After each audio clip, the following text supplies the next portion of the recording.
Welcome to குட்டி சுட்டீஸ். Hello குட்டீஸ், இன்னைக்கு நம்ம பார்க்க போற கதை அறிவு பலம். புத்தூருங்கிற கிராமத்துல இளங்கோவன் அப்படின்ற இளைஞன் ஒருத்தன் வாழ்ந்து வந்தான். இளங்கோவன் உடல் வலிமை இல்லாதவனா இருந்தான். பார்க்கறதுக்கு சுமாரான உடல் கட்டு இருந்தாலும் கடினமான வேலை எதையும் அவனால செய்ய முடியாது. ஆனா ரொம்ப புத்திசாலி. தன்னுடைய அறிவை பயன்படுத்தி மற்றவர்களுடைய உடல் பலத்தின் மூலமா தன்னோட காரியத்தை சாதிச்சுக்குவான். இளங்கோவனுக்கு அந்த கிராமத்துல 2 நண்பர்கள் இருந்தாங்க. அவங்க 2 பேருமே நல்ல பலசாலிகள். உடற்பயிற்சி எல்லாம் செஞ்சு தங்களுடைய உடலை கட்டுக்கோப்பா வச்சிருந்தாங்க.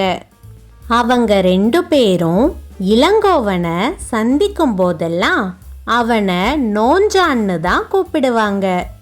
இளங்கோவனுக்கும் அவனுடைய நண்பர்களுக்கும் இடையில அடிக்கடி உடல் பலம்தான் பெருசு, அறிவு பலம்தான் பெருசுன்னு விவாதம் நடக்கும்.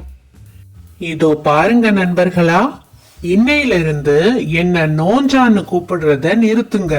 உடல் பலத்தால எல்லாத்தையும் சாதிச்சிடலான்னு நினைச்சிட்டு இருக்கிறீங்க. ஆனா அது ரொம்ப தவறு. அறிவு பலம் இருந்தா உலகத்துல எதை வேணா சாதிக்கலாம். என்னோட புத்திசாலித்தனத்தை பத்தி உங்க எல்லாருக்குமே தெரியும்ல. எனக்கு இளங்கோவன்னு ஒரு நல்ல பேர் இருக்கு. இனிமே இளங்கோவன்னு கூப்பிடுங்க.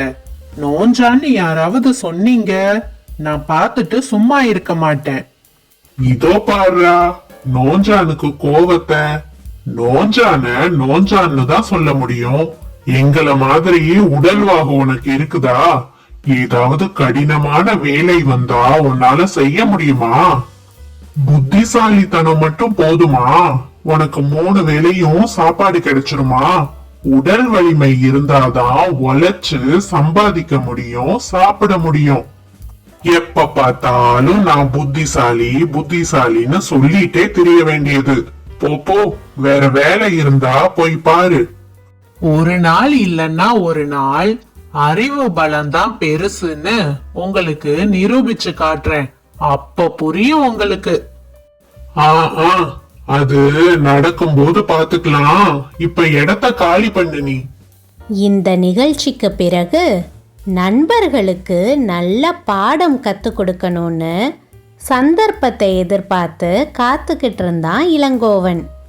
ஒரு நாள் இளங்கோவன் தன் மளிகை கடையில விற்பனைக்கு தேவையான பொருட்களை எல்லாம் சந்தைக்கு போய் வாங்கிட்டு அதை ஒரு தள்ளு வண்டியில வச்சு தள்ள முடியாம தள்ளிட்டு வந்தான். இடையில ஒரு மேடு குறுக்கிட்டது. தன் பலம் எல்லாத்தையும் ஒன்னா திரட்டி தள்ளு வண்டிய தள்ளுனான். ஆனா வண்டி கொஞ்சம் கூட நகரவே இல்லை. எப்படி இந்த மேட்டை தாண்டி பொருட்களை எல்லாம் கொண்டு போறதுன்னு யோசிச்சுட்டு இருக்கும்போது சரியா தூரத்துல அவனுடைய நண்பர்கள் 2 பேரும் வந்துட்டு இருந்தாங்க. உடனே இளங்கோவனுக்கு ஒரு யோசனை தோணுச்சு. அத செயல்படுத்தவும் தொடங்கினான். என்ன நண்பர்களே, இந்த பக்கம் என்ன நோஞ்சான்னு கிண்டல் பண்ணுவீங்களே. இன்னைக்கு நீங்க பலசாலியா இல்ல நான் பலசாலியான்னு ஒரு போட்டி வச்சு உறுதிப்படுத்திடுவோமா? நீயும் ரொம்ப நாளா எங்க கூட விவாதம் பண்ணிட்டு தான் இருக்கிற. இன்னைக்கு ஒரு முடிவு பண்ணிட வேண்டியதுதான். என்ன போட்டின்னு சொல்லு.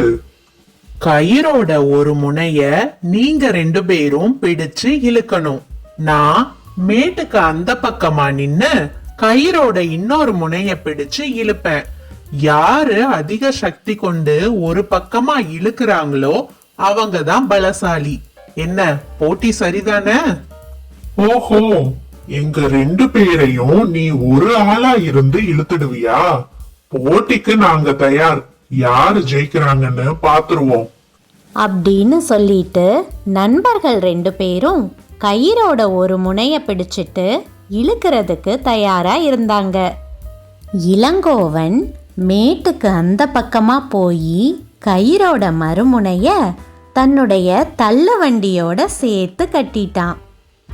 நண்பர்கள் உடல் பலம் மொத்தத்தையும் உபயோகிச்சு கயிறோட முனைய பிடிச்சு இழுத்தாங்க. இழுக்கிறதுக்கு ரொம்ப கஷ்டமா இருந்தது. இந்த நோஞ்சானுக்குள்ள இவ்வளவு சக்தியா? அவன் ஒருத்தனை நம்ம 2 பேரால இழுக்க முடியலையே அப்படின்னு ஆச்சரியமா பேசிக்கிட்டாங்க. ஒரு வழியா கஷ்டப்பட்டு இழுத்ததுக்கு அப்புறம்தான் தெரிஞ்சது அவங்க 2 பேரும் இழுத்தது இளங்கோவனை கிடையாது, தள்ளு வண்டியன்னு.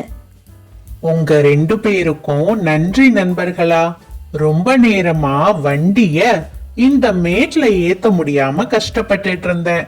நல்ல வேளை நீங்க 2 பேரும் வந்து எனக்கு வண்டிய இழுத்து கொடுத்தீங்க. இப்போ நீங்களே சொல்லுங்க, எனக்கு உடல் வலிமை இல்லைன்னாலும் என்னோட மூளைய உபயோகப்படுத்தி எனக்கு தேவையான வேலைய உங்களை வச்சு நான் நிறைவேற்றிக்கிட்டேன். உங்களுக்கு புத்திசாலித்தனம் இல்லாததுனாலதான் என்னோட வேலைய நீங்க செஞ்சு கொடுத்தீங்க. இப்பவாவது ஒத்துக்கிறீங்களா? உடல் பலத்தை விட அறிவு பலம்தான் சிறந்ததுன்னு அப்படின்னு இளங்கோவன் சொன்னதும் அவனுடைய நண்பர்கள் 2 பேரும் வெட்கி தலை குனிஞ்சு நின்னாங்க. என்ன குட்டீஸ், இந்த கதை உங்களுக்கு பிடிச்சிருந்ததா? சரி குட்டீஸ், இன்னொரு நாள் இன்னொரு நீதி கதையோட உங்களை வந்து சந்திக்கிறேன். Thank you for watching.